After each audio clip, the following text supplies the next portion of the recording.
Well, let me explain something. When I go through my warm-up routine for a tournament, let's say this week at the American Express Championship, I will start off with my sand wedge, then I'll progress to my 8-iron, my 4-iron, 3-wood driver, and I'll go back to my 8-iron, hit a couple 60s, and then I will hit whatever I'm going to hit on the first tee.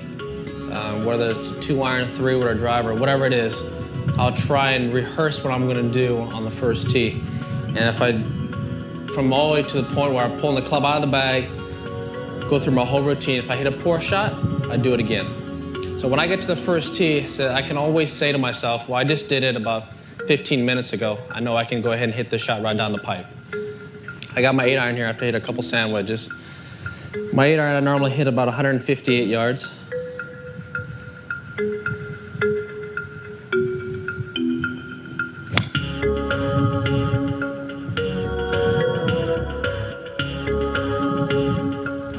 Now you say normally. Does that mean you're swinging 100% at your 8-iron to get at 158? No, my irons I generally swing at about 80%, most of my clubs. And then occasionally I'll either crank it up or crank it down depending on the shot. But this is being in the wind. You know, just a normal 8-iron should go maybe 151, 150, somewhere around there.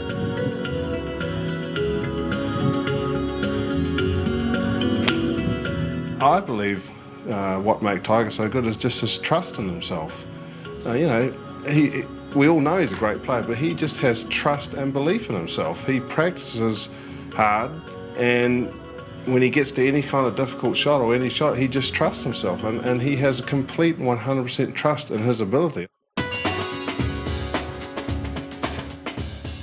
Back in '97, I made a concerted effort after I'd watched my swing at Augusta.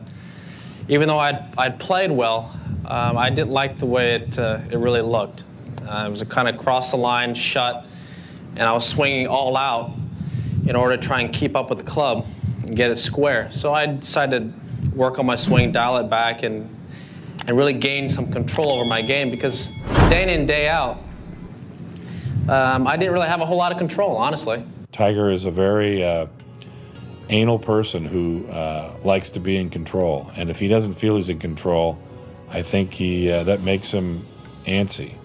And so when he decided to change his swing, I think he took it upon himself. It was a big challenge for him to prove to himself and to others that he could take it to the next level, to a higher level, and I think the results speak for themselves. I'll go back to my old swing for you. I'll show you the difference. That right there is the reason why I couldn't really control a golf shot. I mean, I could hit it over here, I could hit it over there, and I couldn't be precise. And I watched a lot of the guys on tour play, and I found that everyone had perfect distance control. And my buddy, Mark O'Meara, I've played with so many rounds of golf, and he just always seemed to be around pin high. And he said, the key to golf is always being pin high. If you're a pin high on each and every shot, you're not going to be too far off. And I took that to heart, and I've tried to work on that. And even to this day, when I'm swinging well, I'll be walking on the green. I'll tell Stevie, hey, pin high, baby. So that's one of my big things, is always trying to hit that number that I'm always trying to hit, whatever it may be. You saw my natural shot is primarily a little draw. When I'm swinging well, it's about a 1 or 2 yard draw. I'll hit a nice little hook for you. I'll start the ball with his people here on the right. The media? Hey, I'm a trained pro. Hey, don't aim for the media. Not for them. Why not? All right. I'll start the ball at this big tree over here, right of the Jumbotron, and I'll hook it over to the 150-yard sign with an 8-iron. It's very simple. All you have to do is just close the club face, hit as hard as you can, and really release the heck out of it.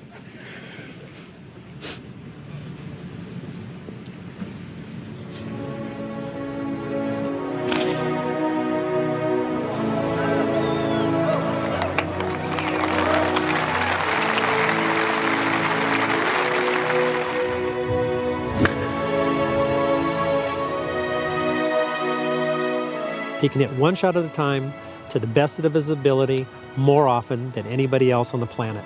And there might be other guys that get the ball farther than him or straighter him and maybe even have more shots than he has. But he hits every shot to the best of his ability more often than everyone else. And that results in lower scores and a lot of trophies.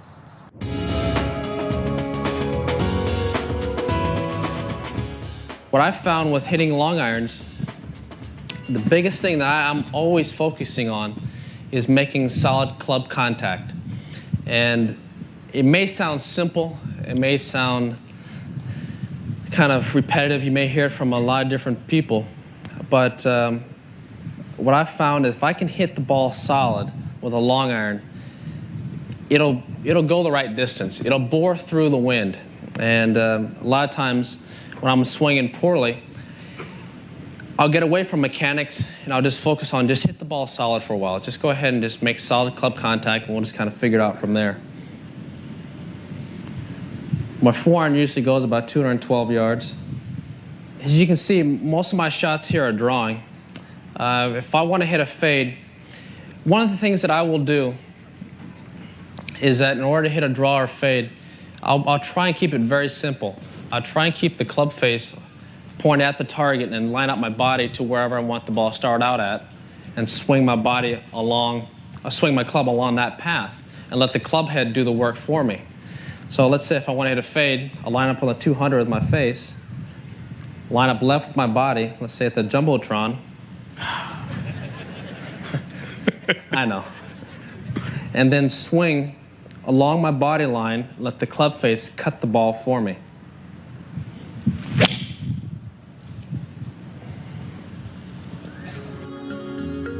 Now, if I want to hit one low, hit a nice little flat ball out there, what I'll do is I'll put the ball back in my stance more towards my right foot. I'll scoot in a little bit closer to the ball. That allows me to feel as if I'm more on top of the ball and I can cover it more with my right shoulder, kind of squeeze it and hit it flat.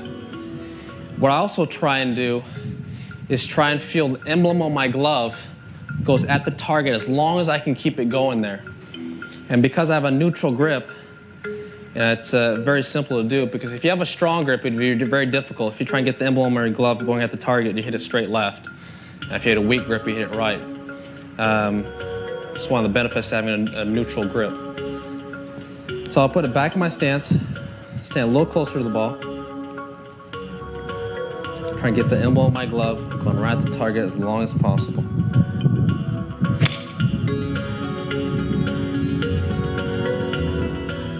This game is always evolving. Our court, our field of play, it always changes, and it changes every day. One day it may be dry, one day it may be soft and because it rained, or it might have a little dew on the ground, windy.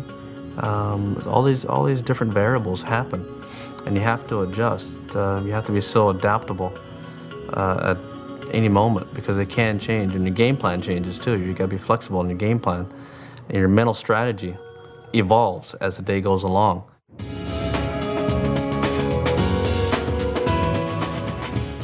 What kind of advice for bunker shots with an iron would you give players as amateurs try to improve their game? Well, I think it's very important to stay level. And as you dig in the bunker, try and get your stance more set, what you find is that you're obviously going to be a little bit lower than you normally are. And obviously I choke down because of that. I take one more club.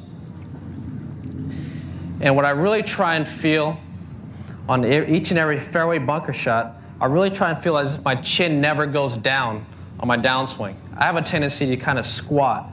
It's just one of my tendencies, one of my things that I fight. So I try and feel as if I stay tall throughout the entire shot, where I can go ahead and pick it right out of the sand with as little grain as possible moving. As I dig in, I'll choke down. I'll really try and feel as if my chin stays tall, stays very high.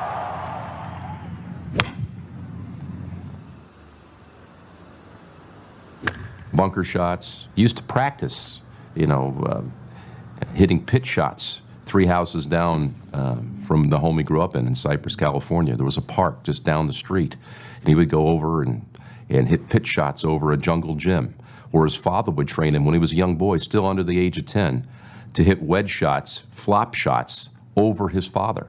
Fearless, fearlessly, Earl Woods would stand there and teach his son to hit shots over him, looking right in his face.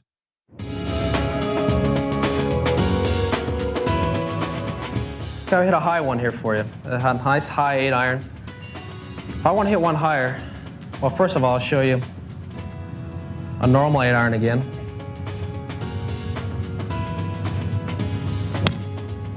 That's just my normal flight with an 8-iron. Now, if I want to hit one higher, what I do is I put the ball up in my stance, which is more towards my left toe, if not off my left toe. I drop my right foot back just a little bit, which puts my head further behind the ball. And I really try and feel as if the emblem on my glove, again, this time goes towards the sky. Points up towards the sky, not at the target, but up at the sky, which helped me get the ball in the air.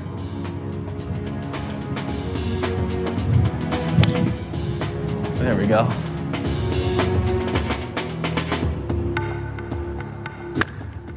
You can see he gets such a buzz out of it. You can almost see the goose flesh stand up on the back of his neck and in his forearms. He lives for this stuff. He loves the game.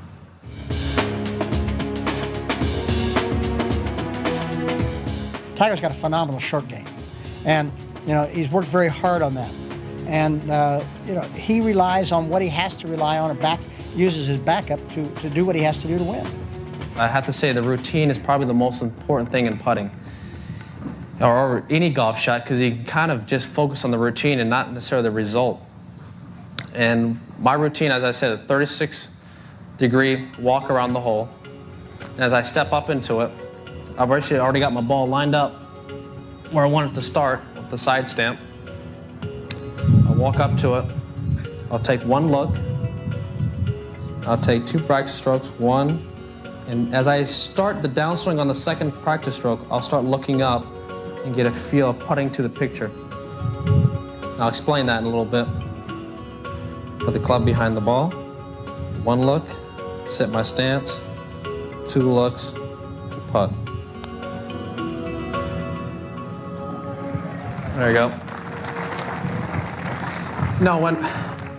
My dad had a very creative way of explaining to a little child distance. I see people step off putts. 1, 2, 3, 4, 5. Okay, it's a 15-foot putt. I need a 15-foot stroke. I wouldn't have a clue what a 15-foot stroke is. But I do know this. My father taught me as a little boy, since he couldn't explain to a 3-year-old what the difference is a mile or an inch, what he did was, every look I take from the ball is a picture. So I take the picture of that right there, one, and my second look, I take another picture, get up over the ball, I look, I take a last picture, and then all I do is think about is putting to the picture. And that really helps free up your mind. You don't have to worry about distance, because all I'm doing is putting to the picture. And I'm telling you what, down the stretch in tournaments, when I'm really nervous, it may not look like it, but I'm telling you what, I get pretty nervous out there. I will go back to that, and I'll say, okay, come on, Tiger, just putt to the picture, just like Pop used to say. There's some days, some weeks you're going to have, maybe your driving's your weakness, or some weeks your putter's your weakness, or sometimes your iron play's your weakness. You've got to rely on what you have to have.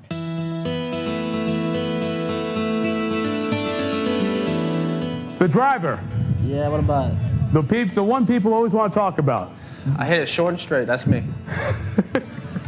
Are guys really hitting it farther than you now? Oh, yeah. I'm getting old.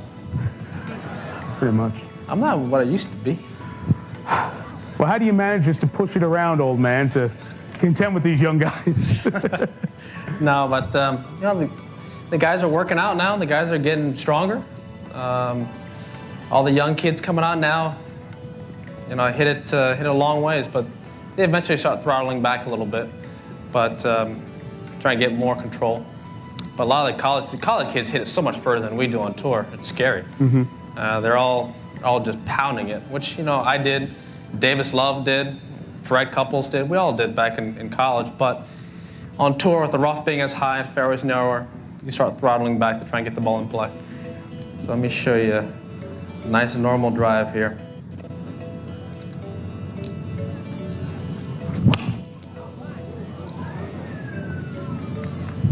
What is a nice normal drive? That one, just like that. I can't see that far. I'm getting old. All I can see is the platinum card at 250. I can't see beyond that. There are 300 out there somewhere? My normal drive goes about a little over 290, and just a little bit in the wind, so I'll be doing well to get it to that sign.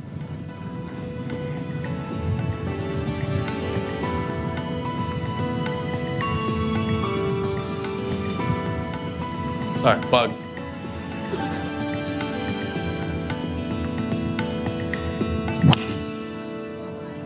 Tiger's swing has always been, is he comfortable on the follow through? And when he's comfortable on the follow through, when he's upright and, you know, looking at the target, whatever, that's when he's going to play well. That's when he's going to win by 8 or 12. When you stop your swing, especially on the tee, whether it's a camera clicking or a noise or something else that distracts you? Yeah. Well, it's just like baseball. It's a check swing. Didn't like it, start again. It's a little harder to stop, though. Why? Just a little more momentum going. No.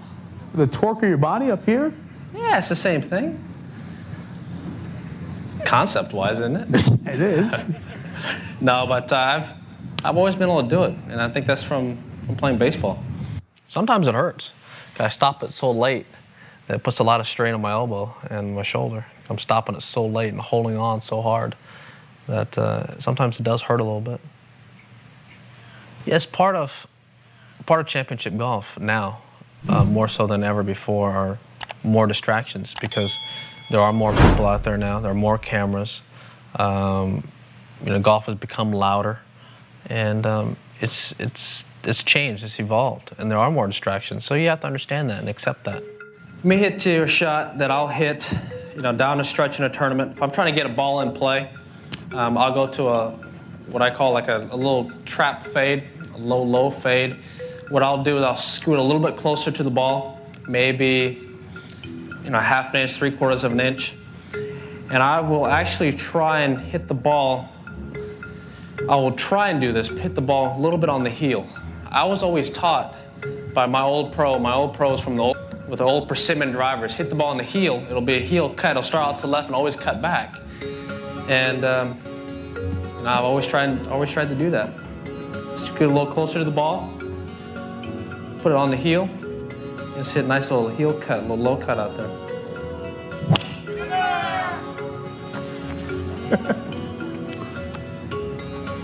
And you'll go to that, something to rely on. Something to rely on, something to get the ball in play. It's going to be further than my 3-wood. Say if that's into the wind, and you know, long par 4, and I can't quite hit 3-wood, but I'm also uncomfortable on the hole, so I'll just go to that shot. It's not going to go as far as the ones I've been hitting, but it's going to be in play, and that's the name of the game.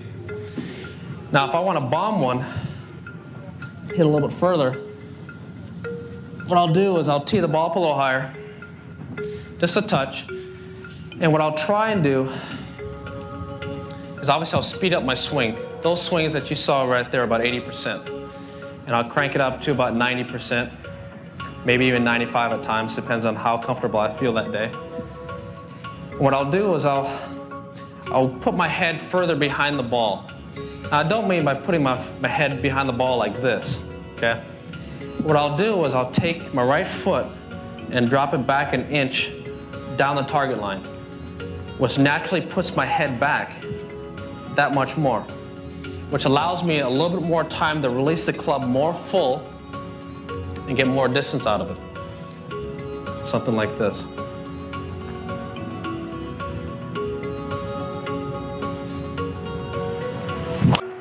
He has this ability to hit one shot at a time with no future or no past, like I've never seen anybody do that. He can be distracted, but when it comes time to hit his next shot, he's 100% into that shot. And I really think that's what makes the difference. Well, I just take great pride in what I do, that's all.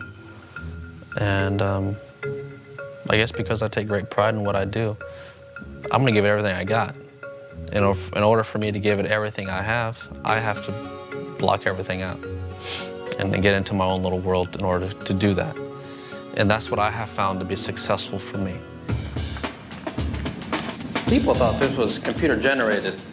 I'm here to tell you that is not the case. And all it stems from, it's back when I used to grow up at Hartwell Golf Park, is it really got bored. And we also used to always play hacky sack and do other things. I always try to get to 1,000 bounces. Well, your right arm really gets sore. So I learned to go lefty just for a little while. Try to give my righty a break.